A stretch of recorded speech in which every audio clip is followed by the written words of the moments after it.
And for our VS Code hint, tip, and trick of the week, I wanted to bring up a built-in VS Code feature called Zen Mode.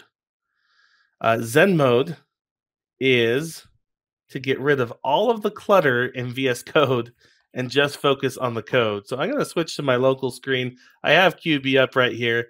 And as you can see, there's a whole bunch of stuff. But if I go to Zen Mode, all of a sudden I just have the file name at the top and I have code. I don't have character count.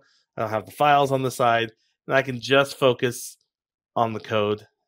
That can be very nice because VS Code has a lot of information, which is nice sometimes, and sometimes it's in the way. So nice when you need it, and it's kind of like a good radio station or something like that, or distractions or coworkers. They're great when you're there. When you don't need them, sometimes they can be distracting. Exactly. So that is built in. You can use the shortcut. It's a corded shortcut, so it's Command K Z, or on Windows, I believe that's Control K Z, and then double escape will get you out of Zen Mode. So when you're just getting distracted by all the stuff around you and you just need to look at one file, Zen Mode is your friend. That was our VS Code hint, tip, and trick of the week.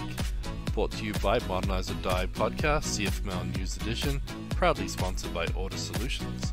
You can see the new episodes every week on cfmlnews.modernizeordie.io or on the Order Solutions YouTube channel.